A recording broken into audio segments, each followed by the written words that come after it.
Justice Asif Saeed खोसा के बारे में मरियम औरंगजेब ने जो कहा है वो 100% दुरुस्त है।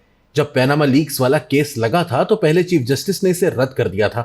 जस्टिस आसिफ सईद खोसा ने सबसे पहले इस बेबुनियाद और गैर अहम केस को खुद कानूनी शक्ल दी और इसकी शक्ल बनाकर पाकिस्तान तहरीक इंसाफ के हवाले किया कि आप इस केस को इस तरह आगे लेकर चले। पीटीआई के एक रहनुमा ने मुझे उस वक्त खुद बताया था कि पैनामा लीक्स वाला केस हमसे डील ही नहीं हो रहा था। ये केस हमें जस्टिस आसिफ सईद खोसा ने तैयार करके दिया था और कहा था कि वही इसे चलाएंगे, और फिर यही हुआ कि केस जस्टिस खोसा ने ही चलाया। ये कहना है सीनियर सहाफी और तज्जियाकार सुहेल बड़ाइच का। सुहेल बड़ाइच का कहना था कि जस्टिस आसिफ सईद खोसा को नवाज शरीफ के साथ जाती रंजिश थे। जस्टिस शेख एस्टेब्लिशमेंट के साथ मिले हुए थे और पैनामा लीक्स केस के यही दो मरकजी किरदार थे। एक जज जो इस वक्त भी हाजिर सर्विस हैं, वो भी इस साजिश में शरीक थे और इन सब ने मिलकर नवाज शरीफ को नाअहल करार दिया। एस्टैब्लिशमेंट इनको सपोर्ट कर रही थी। आईएसआई का एक सेल बना हुआ था जिसमें बैठकर लोग केस की तैयारी करते थे।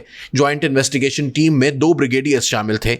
ये पूरा एक मंसूबा था जिसके तहत नवाज शरीफ को नाअहल किया गया था और यह बिल्कुल गलत था, धांधली थी और धौंस थी। मैंने नवाज शरीफ से पूछा था कि जब मुकदमा चल रहा था और आपसे जिस तरह से सवाल जवाब हो रहे थे तो लग रहा था कि जज आपको नहीं छोड़ेंगे, मगर आप बड़े पुरुम्मीद नजर आ रहे थे। आपको कौन उम्मीद दिलाता था? नवाज शरीफ ने जवाब दिया था कि मेरा यह ख्याल था कि जजेस तमाम तर दबाव के बावजूद मेरे हक में फैसला सुनाएंगे।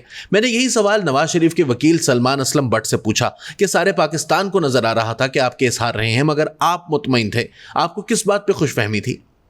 इन्होंने जवाब दिया था कि मैं केस के सारे पॉइंट जीत चुका था, कैलिबरी फोन पर जीत चुका था, घर का मसला हल कर लिया था, सारे दस्तावेजात मुकम्मल कर दिए थे और इसीलिए इन्होंने आखिरी रात को इकामे का बहाना बनाकर नवाज शरीफ को नाअहल करार दिया। याद रहे कि 2 रोज कबल जियो न्यूज के प्रोग्राम कैपिटल टॉक में मेजबान हामिद मीर को इंटरव्यू देते हुए पाकिस्तान तहरीक इंसाफ के रहनुमा और माहिर कानून हामिद खान ने कहा था कि पैनामा लीक्स केस में नवाज शरीफ को नाअहल करने का फैसला अदालती फैसले से पहले ही हो चुका था और अदलिया को सिर्फ फैसला सुनाने के लिए इस्तेमाल किया गया था।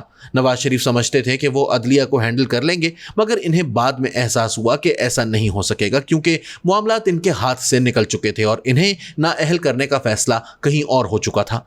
जियो न्यूज़ के प्रोग्राम में इजहार ख्याल करते हुए सुहेल बड़ाइच का कहना था कि हामिद खान के पूरे करियर को देखें तो यही कहा जा सकता है कि वो हमारे मुल्क के बहुत मोतबर वकील हैं। हालात जैसे भी रहे, इन्होंने अपने नज़रियात पर समझौता नहीं किया। जनरल परवेज मुशर्रफ के दौर में बहुत ज़्यादा दबाव के बावजूद अपने जमहूरी मौक़िफ़ से नहीं हटे और वकीलों की रहनुमाई करते रहे। इन्होंने नवाज शरीफ की नाअहली से मुताल्लिक जो भी कहा है, हर्फ ब हर्फ सच कहा है। वाज़ेह रहे कि 28 जुलाई 2017 को साबिक वज़ीर आज़म नवाज शरीफ को सुप्रीम कोर्ट ने पैनामा लीक्स केस में नाअहल करार दे दिया था।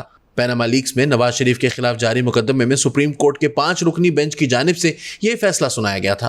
पैनामा लीक्स केस की समाअत करने वाले बेंच के सरबराह जस्टिस आसिफ सईद खोसा थे, जबकि बेंच में जस्टिस एजाज अफजल, जस्टिस गुलजार अहमद, जस्टिस एजाजुल एहसन और जस्टिस अजमत सईद शेख शामिल थे।